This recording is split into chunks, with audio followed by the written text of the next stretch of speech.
What am I doing? I'm frying in the sun. All right, so what am I going to talk about? I'm going to talk about something I do with all of my land. It's something you guys can do. I'm going to turn this around with this. So this is wildflowers. It's a wildflower field I've planted, and I am constantly adjusting my land and some of my activities for pollinators. So spring is kicking. We're just getting, this is lupine right here. But I'm gonna show you, oh, look at these, my thatch ants. That's a nice colony of thatch ants. And these guys grab grasses and stuff like that, and then they create a fungus, and then they use that. So these guys are true farmers. This is a thatch ant mound. So anyway, so I'm gonna show you what I do. I have vernals, and you know, I do a lot of stuff with my land, and I don't use pesticides. And let's go look at honeybees that I'm going to show you what we do. God, this is hard to do. All right, so we're going to go show you my honeybees. All right, guys, guess what I'm going to talk about? Honeybees. European honeybees, non-native bees that we still love and are critical for pollination. And it's very sad that a lot of our native bees are all vanishing. Some species are going extinct, and this is due to the activities of humanity, human encroachment, development, urbanization, agriculture practices, the use of massive amounts of neonics, the different insecticides, monocrop domination. But anyways, we're going to talk about honeybees.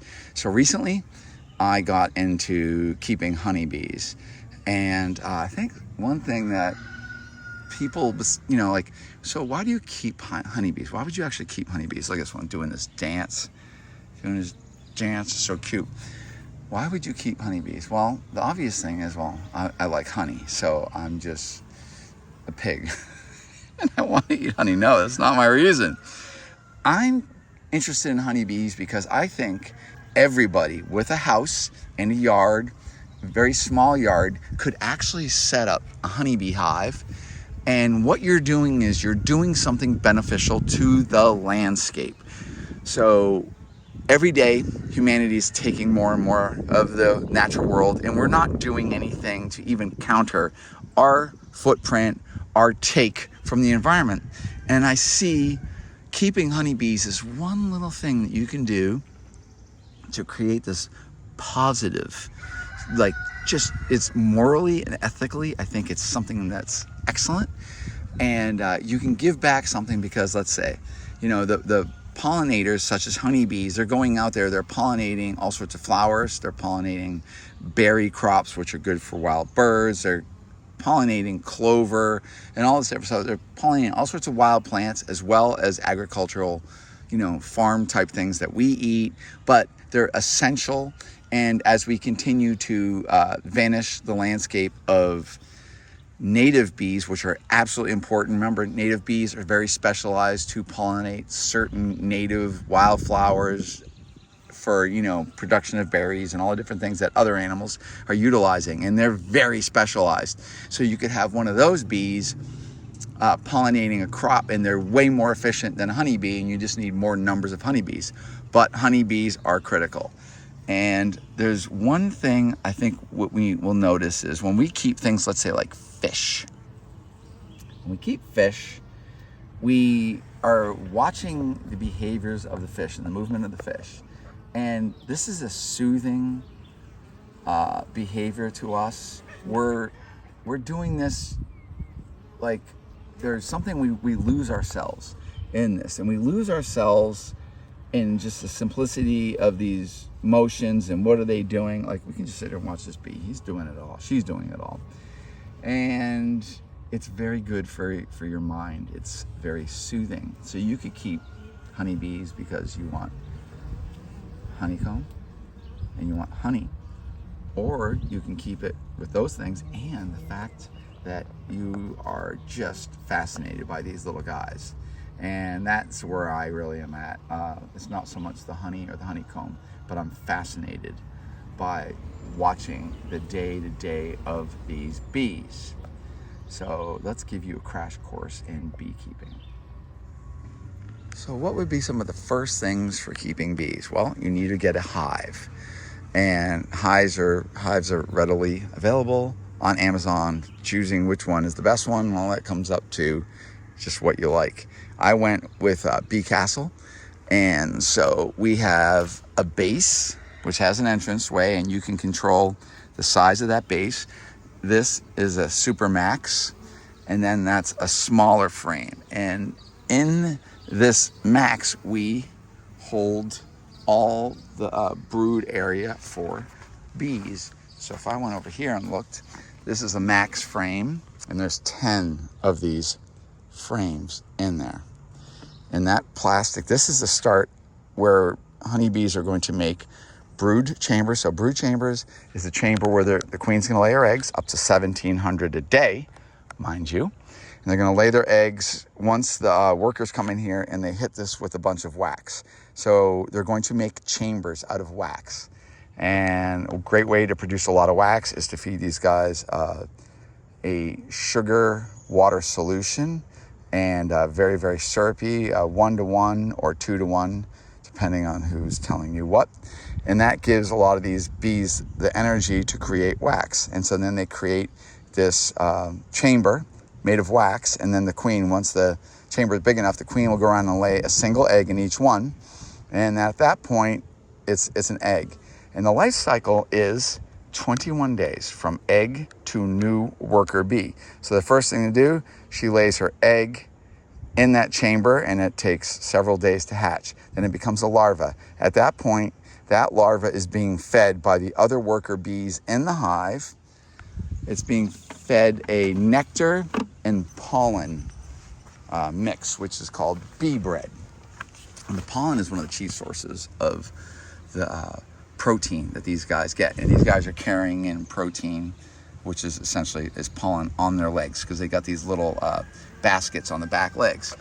So anyways, so you have a hive, and you want to start with at the very least a Max, and then this. And this will then house your initial frames. So what happens is you get your hive, and these hives are generally coated with beeswax, or actually, or paraffin wax. I'm not quite sure. Probably paraffin wax. I misspoke.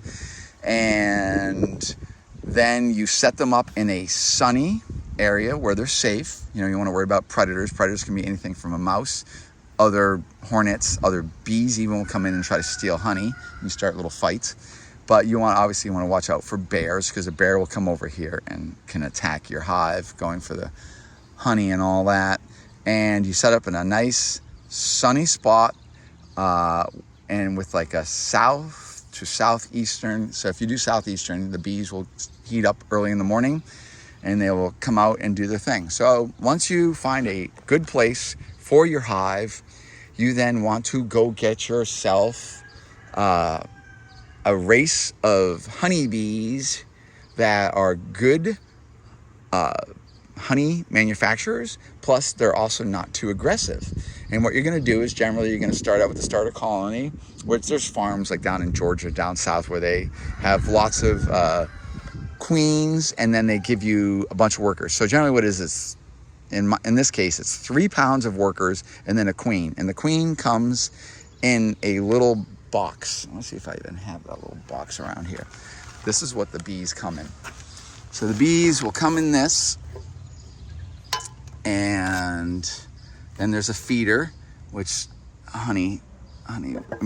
sugar water, and it goes like that. And then we have all these bees in here, and then there's a little box where she is trapped, and we keep her in there, and that becomes the heart of the hive. So you then transfer this mass of bees into said hive, and you would leave out a couple frames. So you leave out maybe 2 to 3 frames, and what you want to do is you want to make sure you put her little place in there, and then you have all the workers in there. And at this point, they're not particularly aggressive because they're just starting to bond with that queen. And there's generally in this little box, I wonder what I did with it. I did have it. Terrible. We're just gonna keep walking and look around. So there's little corks, and then there's some candy, they call it, which is just like these little plugs of sugar. And that is where the queen will be in there. And generally, if you pull out the corks, I'm going to show you some of my property.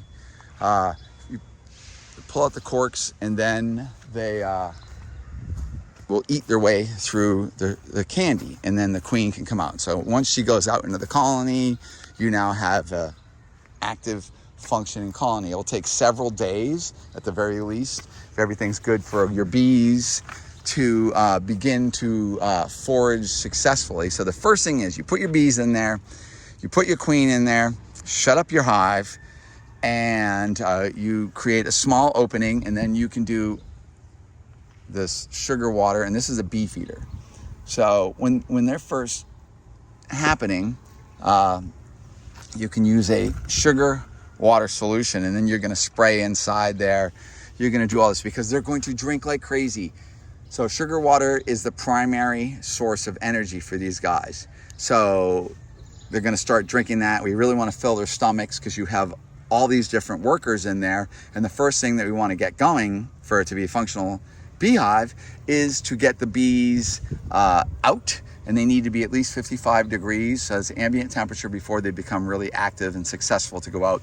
And they're going to come out here. And the first thing what they're going to do is they're going to fly out, and then they're going to loop up and then come back down. And that's their orienting flight. So that means like their internal GPS, which is ridiculously accurate, occurs. And they then get a GPS coordinate in bee language of where the location of their hive is. And they'll keep doing this. They'll fly out and come back, and they're just orienting themselves. Once they've oriented, you're going to have some of your bees, which are your foragers.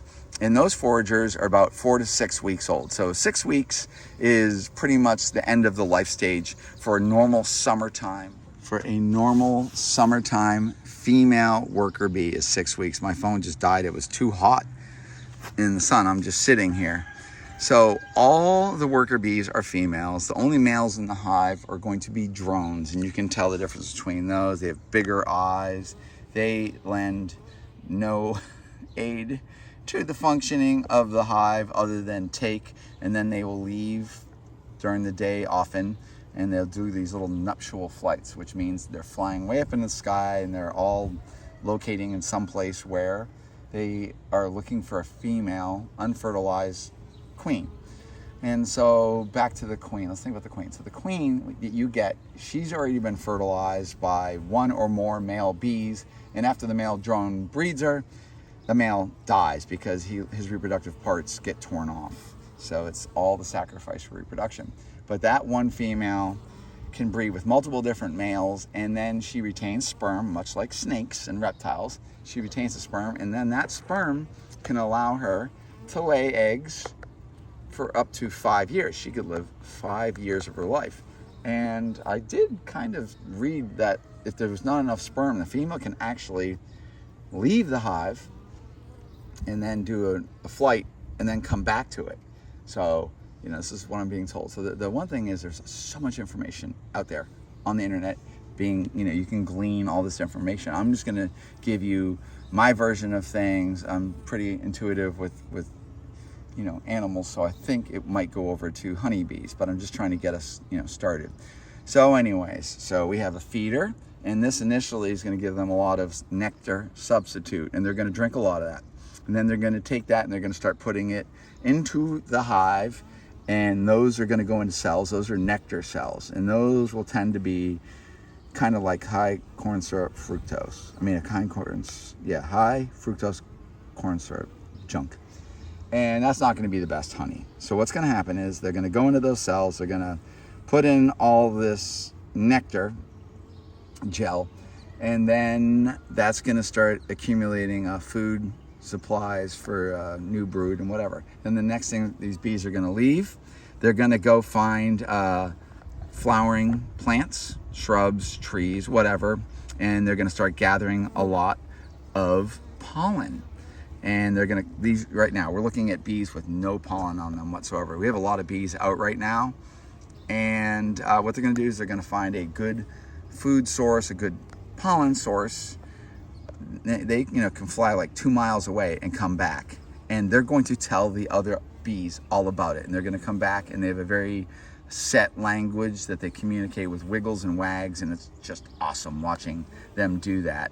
And they'll come back here, they'll tell all the other bees that they just found something, and the other 4 to 6 week old bees that are actually going out to hunt for food will then respond to that if they don't already have their own plans, and they'll go out there and gather up all the nectar and all the pollen that they can. And the younger bees below 4 weeks are pretty much attending the queen's needs and the purpose of the hive, which is eggs, feeding the larvae, and then once the larvae get to a certain stage for them to pupate, they have to cap that cell. So the end of that little chamber is then capped, where the bee will then morph from pupa into another worker bee. I'll tell you one thing, the bees that are out here right now, so this is carnivora, I don't even know my own type. They didn't even give me a name, but I think it's carnivali or carnivora honeybees. So this is a pretty tractable bee. They're good foragers, and they don't necessarily want to sting you. I'm watching a couple bees coming in right now with pollen. Okay, so once this is going and the queen's released, she's going to start laying the eggs, and they're going to start filling all of these chambers. So you have all of these chambers, so 10 chambers. And what you're going to do is typically towards the center is where the brood is. So the brood means that's where she's laying eggs, and that's where we're making the whole new bunch of bees. And then the food stuff, the nectar and the honey, is generally towards the edges. And this is going to take maybe a couple weeks to fill, depending on what the forage is like. And at that point, you need to add another level. So we're going to go in and check where we're at right now, because I'm planning on adding another level. And if you don't add another level and you cramp this, you're going to cause your hive potentially to swarm. But the problem is you don't have another queen to go swarm with. So it creates, that's actually a question I cannot answer. So it's going to cause them potentially to swarm because there's not enough room. But what do they do when there's only one queen? And this queen will make queen cells, and those queen cells they look different, and they'll start feeding that royal jelly, and that will turn into new queens. And if there are queen cells where those can hatch out, that new queen can either fight the existing queen to dominate the hive, or she'll take a bunch of the workers and they leave. So there's all sorts of different questions that I have that I haven't figured out, but we're talking some basic beekeeping here. So we're right here. Now we're going to take the top off, and we have the one max down here, which is all full of cells, and we have an opening right here.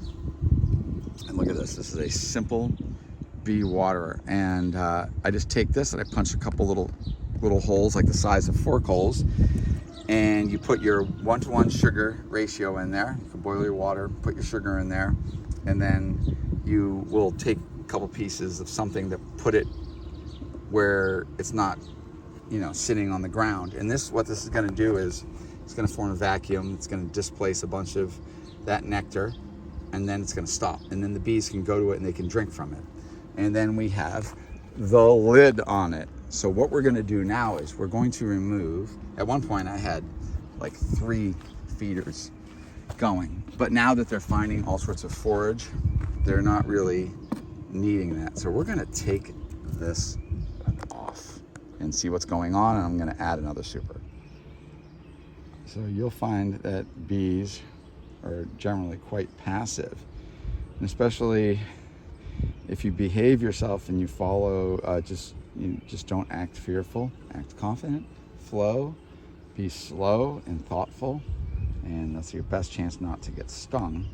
And let's go see if I get stung, because I'm gonna go into the heart of this hive.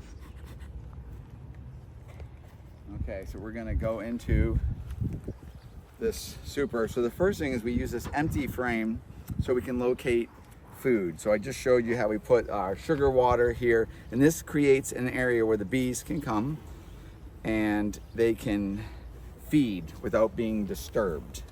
So I think you want to be very, very aware of your environment where you're setting bees and stuff, because we don't like squishing them. Okay, so now this is where you have an active hive. So what's the first thing before I actually intrude on these little guys' lives? I think maybe I think being prepared. Okay, so I have a smoker going. The smoker got this little furnace, and what we're gonna do is we're gonna put a couple puffs. This is the entrance, and all right, so they don't like that.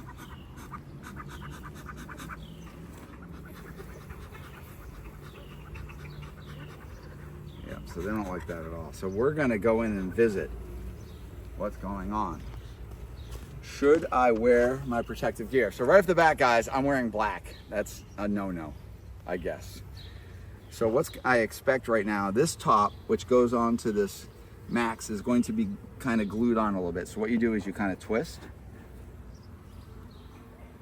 and we're going to do it real slow. I don't like squishing bees.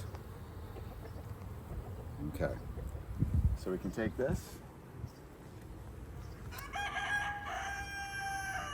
lean it against something. No bee squishies. This is a frame holder.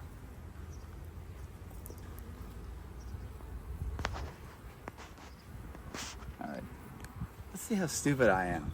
I'm not wearing any protective gear at all. And boy, so right off the bat, I can look at this. So remember, the brood. This is the brood. So we have the queen who's spending a lot of time right here, and she's building up her army of new workers. Because remember, when you first start with your hive of 3 pounds of bees, some of those bees are all different ages, and there's some drones in there.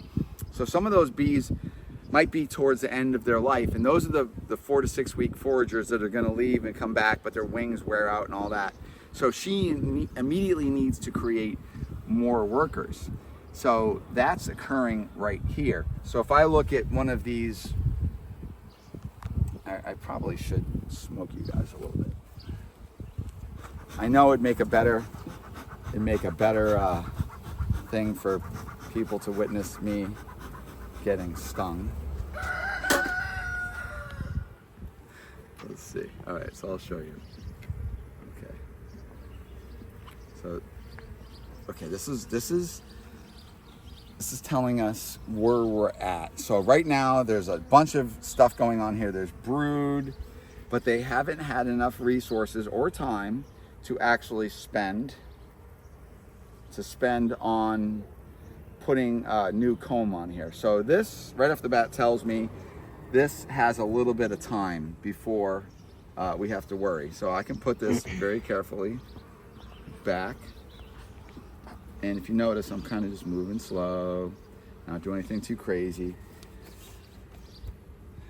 So there's all sorts of tools for this. My main tool is gone. So what these guys have done, they've stuck some of this together. So I'm going to pull out.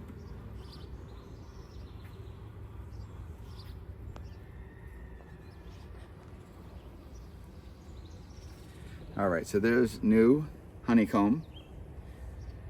And so what you're doing is you can see some of that with just clear fluid, and that's like nectar. And then there's some with pollen in there, and that's called bee bread. So this is all a food chamber. Okay, so look at this. That doesn't have much going on with the comb just yet.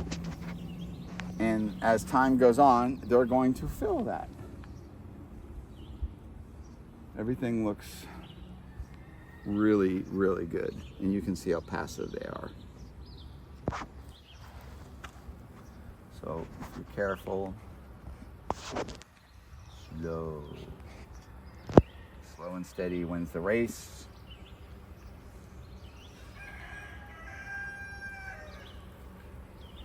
Okay. Did you know that inside the hive, their temperature they want to manage is 95 degrees? So that's where everything goes right. Okay, get ready. This is going to be a busier. So I'm moving really slow. I'm not worried about getting stung. Okay. There is a lot of pollen.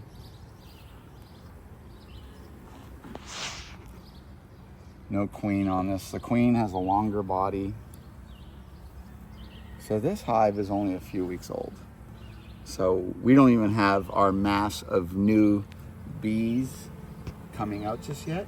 But this hive, once 21 days passes after the female's been laying, after that, she is going to start having new bees hatching every day, and that could be like 1,700 new bees a day. So she's not on here. Let's go to this one. So this is like dead center. There's a good chance the queen will be here. It's a marked queen, so that means she's got a little blue mark on her. And you always want to make sure when you're doing this, you want to do it over your hive, because you are dropping bees. There's a drone right here. He's got bigger eyes. He's just coming over there. I just want to eat all the food. He doesn't do anything. He's a taker. All right, so no queen here. Once again. So they say wear light outfits. Just get less bee aggression. Same thing. Really just slow, methodical.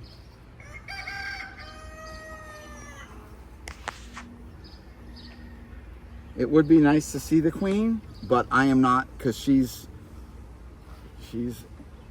just wherever. She could be on the ground too. So this looks, everything is looking A1. Okay, so see right here? So see all those capped? That's broodstock, that's all capped. And if it's a flat cap, that's a worker. If it's a kind of domed cap, it's a drone. But this is looking really good. So this is right there, that's the start of the next run of bees. So nice and slow, putting it back. Remember I said, if you take this out and you're not good at identifying your queen, and you don't put it over your hive, you could drop your queen and she could actually fly away. Here we go.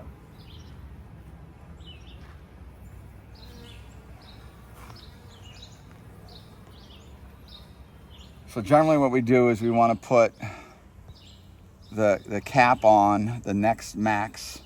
So 2 maxes and then a smaller medium frame. Once this colony hits about 70% of the space. I don't think we're there yet. We really aren't. So I don't even have to put on the other frame quite yet. Okay, so I don't... pretty angry. What? They're getting pretty angry. You think so? Yeah. I don't see the queen, but... All right. She's probably in this next frame.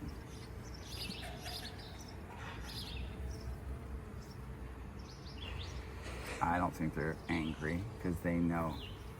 Every one of these bees knows me. She could just be on the... Oh, there she is, right there. Right around 6 o'clock. See the blue? Yep. You see it?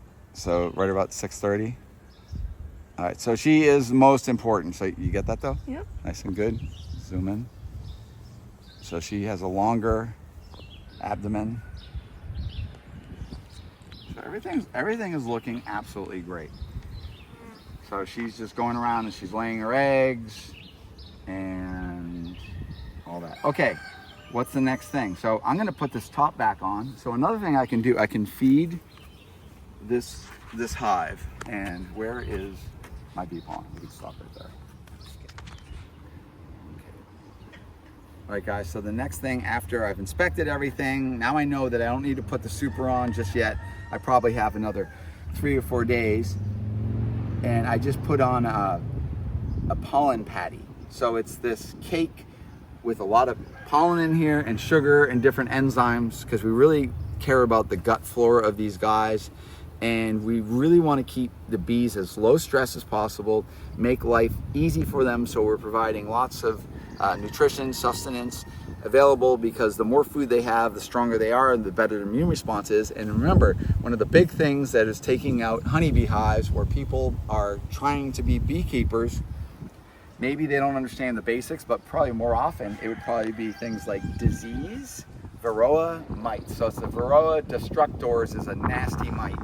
And the mite, just like a snake mite, lives on the outside of them, lives in the chamber with developing larvae, but it attaches itself to the adult worker bees and it's sucking their juice. So it's basically sucking their blood, and that stresses the bees out terribly and causes colony collapse. Also things like pesticides, neonics, where the bees are drinking that off of agricultural crops, and this is causing their internal behaviors of GPS coordinates back to the hive, and the whole hive mentality gets lost because this essentially takes away their program, and they leave the hive and then they never come back. So you can see these bees are very, very sweet, and I'm just going to put this back on. You can do it like this. I don't like to crush any bees, and do that, and like this. Everything's lined up, so I can then put this on top. How much does it cost to start a new hive? So you can get the hive for about $2 something, which is a max and a medium, and then you get the top, which is this. You get the bottom. You get well, that doesn't come with it. That's separate. So you get all of this. This is the basis of your beehive. There's a little bit of putting things together. Generally, nails, screws, and glue is a good way to do it. And we put this back on there. I'm not even going to put the feeder in there right now. I'm going to attach the feeder to the front. And they're really not using a lot of this food. In the beginning, they were really using the food. And I think what you want to do is you want to have a chair. And so you're going to need to buy feeder. You're going to need, I'd probably say in the beginning, spray bottle for sugar and water. You're spraying the outside, you're spraying the frames. You want to keep them all there to locate. And then you want your tools. A brush. There's also a beekeeper tool, where I don't know where mine is, that helps you scrape things and whatever. A smoker. Gloves. A veil. Hanger, and these are all the basics. So I think you could quite easily get into beekeeping for less than $1,000 to start, and then you can add to things. And do you know that I discovered something called Bee Hero? And Bee Hero is where they put sensors inside a hive, and it records humidity, temperature, bee vibrations, bee activity. And what it does is it takes all those points of information and it interprets them through an algorithm into AI. And then all that goes into a brain, which you keep on the outside of the hive. And then I guess your phone can interact with an app, and it will tell you what's going on in your hive. It can also tell you maybe when your hive is about ready to swarm, the bees are changing their behavior, if there's excessive grooming at grooming stations because there's a high level of varroa mite, all these different things, and it can help you a lot. But I hope you enjoyed some of my nonsense. But I will tell you, keeping bees, so good for your brain. It's soothing, it's relaxing. People will tell you, just come out here, sit down with a chair. You can spray your fingers with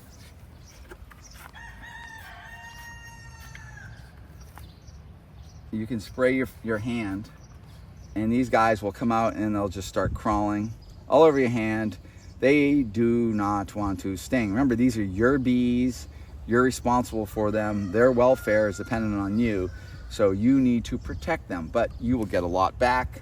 And we'll talk further. Obviously, there's we're not talking about harvesting honey, because that's a long way down the road. Remember, honey is the food reserve for the bees to get them through their dormant periods, and we are literally robbing the bees of their honey reserves. But what they do is they tend to make more than they need, and that way we end up with honeycomb and honey. So it's pretty cool, but I hope you enjoyed the video.